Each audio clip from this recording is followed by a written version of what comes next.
आज की बात वर्तमान मुद्दों के साथ देखिए जयदेव पटेल के साथ शनिवार रात 11 बजे और रविवार सुबह 11 बजे सिर्फ नंबर 1 इंडिया न्यूज पर। नमस्कार व्यूअर्स, मैं जयदेव पटेल और आप देख रहे हैं नंबर 1 इंडिया न्यूज। आज की बात वर्तमान मुद्दों के साथ के इस खास कार्यक्रम में आज हम बात करेंगे 6 महीने में उत्तर प्रदेश सरकार में जो पर्यटक जो आने वाले हैं उसकी संख्या कहीं न कहीं 33 करोड़ तक पहुंच गई और उसमें भी केवल सिर्फ और सिर्फ अयोध्या आने वाले जो पर्यटक हैं उनकी संख्या 11 करोड़ के पार पहुंच गई है।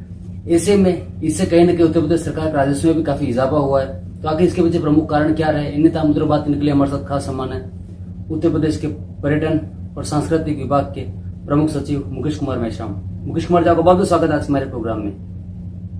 जी धन्यवाद। जी मुकेश कुमार जी, आपसे मेरा पहला सवाल है कि अयोध्या में जो करोड़ों की तादाद में जो पर्यटकों का जो इजाफा हुआ है, आखिर इसमें आपके विभाग की कितनी बड़ी उपलब्धि है और क्या कुछ प्रमुख कारण है आपके अनुसार?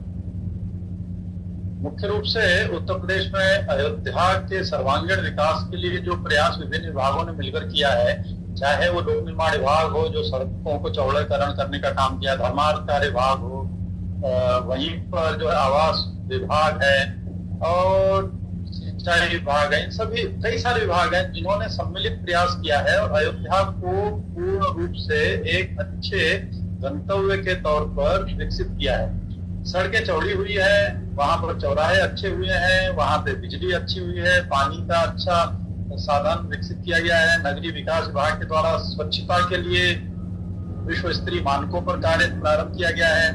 घाटों को हम लोग जो सरयू नदी के घाट को अच्छा कर रहे हैं। इस सब को ध्यान में रखते हुए अब वहां की पूरी तस्वीर बदली है। लोग भारी संख्या में काफी संख्या में देश और विदेशों से वहां पे पहुंच रहे हैं। जी मुकेश कुमार जी, क्या भव्य सौंदर्यकरण या फिर ये कहें कि जो भव्य राम मंदिर का जो निर्माण हुआ ये भी एक प्रमुख कारण रहा जो कहीं ना कहीं बाकी पर्यटक स्थल जो है उत्तर प्रदेश में उससे ज्यादा कहीं कि उन्होंने राम मंदिर ने इस चीज को इनके आकर्षण किया पर्यटकों को? बिल्कुल स्वाभाविक तौर पर जो राम मंदिर निर्माण है वो जन आस्था से जुड़ा हुआ एक बहुत ही महत्वपूर्ण विषय रहा है। काफी समय से लोगों के मन में ये एक उत्सुकता भी रही है, साथ ही साथ श्रद्धा भाव से लोगों ने यहाँ पर अपने आप पहुंचने के लिए प्रयास किया। तो हर कोई जानना चाहता था कि वह कौन सी जगह है जहाँ पर पहले एक तरीके से प्रतिबंधित जगह था, बहुत सामान्य दर्शन वहां पर हो नहीं पाते थे, गार्ड्स और रक्षकों की छत्र छाया में वहां सारा कुछ होता था। अब ये पूरा बदला है। अब कोई भी व्यक्ति देश से विदेश से निर्बाध रूप से अपनी श्रद्धा को व्यक्त करने के लिए, रामलला के दर्शन करने के लिए वहां पहुंच सकता है। तो दोनों चीजें हुई है।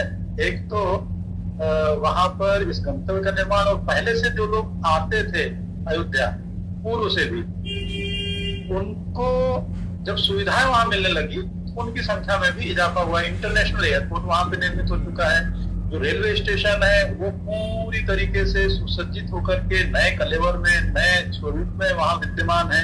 इसी तरीके से जितने भी इंफ्रास्ट्रक्चर फैसिलिटीज है वो भी अच्छी तरीके से डेवलप हुई। जी मुकेश कुमार जी, अगर हम बात करते हैं तो कहीं न कहीं करोड़ों तादाद में जो पर्यटक आ रहे हैं उससे कहीं न कहीं उत्तर प्रदेश के राजस्व का बहुत ज्यादा एक इजाफा हो रहा है।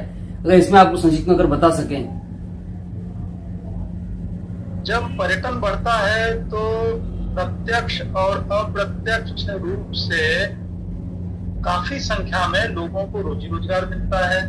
इससे आर्थिक संसाधनों में वृद्धि होती है और जो सेवा क्षेत्र हम कहते हैं पर्यटन से जुड़ी हुई बहुत सारे सरकार इकाइयां हैं, जैसे होटल्स हैं, गेस्ट हाउसेस हैं, टैक्सी है, टूर ऑपरेटर्स हैं, रेस्टोरेंट्स हैं, इन सबको भी लाभ होता है।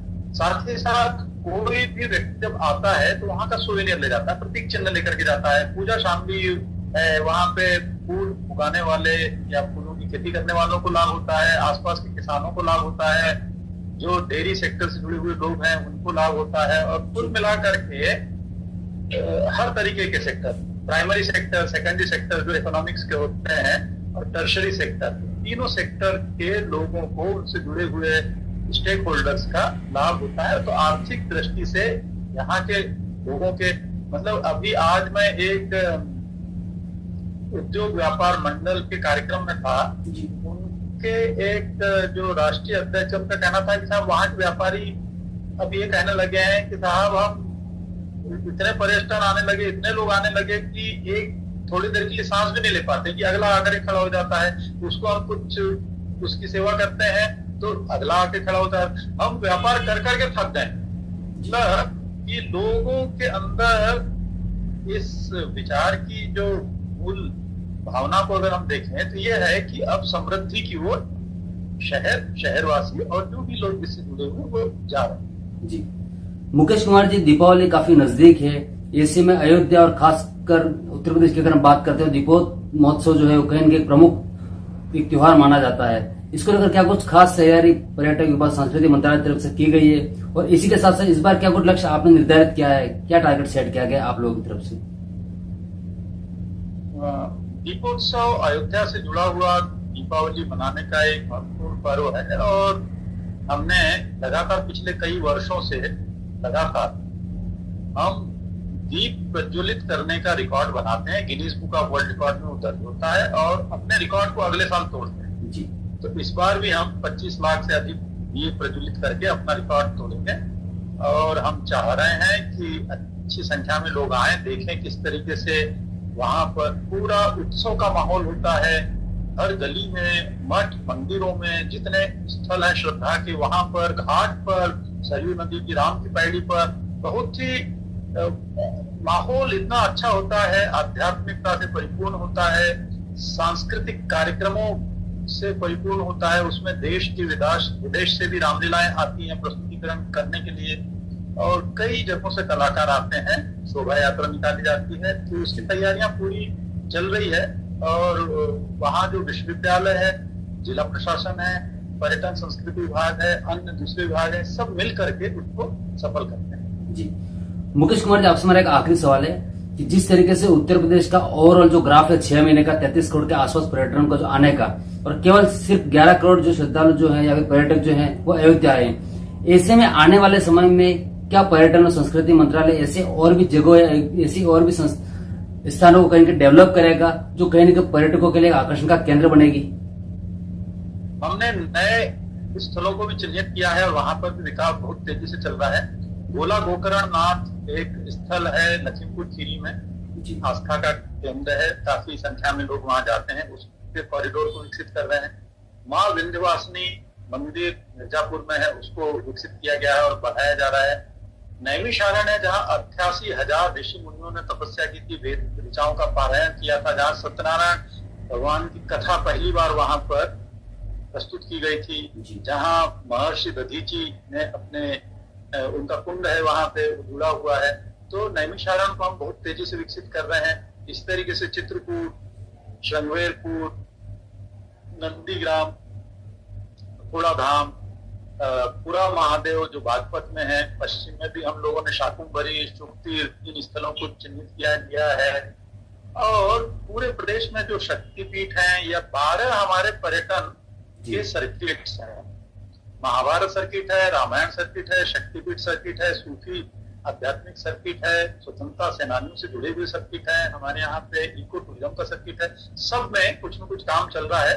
लगभग 650 से अधिक स्थलों में पर्यटन विकास के कार्य चल रहे हैं, पर्यटकों को मूलभूत सुविधाएं प्रदान करने के कार्य चल रहे हैं, और इससे पर्यटकों को बेहतर सुविधाएं मिलेगी। और निजी सहभागिता से भी पीपीपी मॉडल पे बुंदेलखंड क्षेत्र में किलों महलों को हम हेरिटेज होटल में कन्वर्ट करने का भी काम करा रहे हैं। और ये समझ लीजिए कि आगे आने वाले दिनों में उत्तर प्रदेश पर्यटन एक नई दिशा में जो अग्रसर हुआ है वो और बेहतर से बेहतर कामयाबी के शिखर पर पहुंचेगा। जी मुकेश कुमार जी, आपने हमारे लिए समय निकाला और महत्वपूर्ण जानकारी हमारे साथ साझा करी, उसके लिए आपका बहुत बहुत धन्यवाद।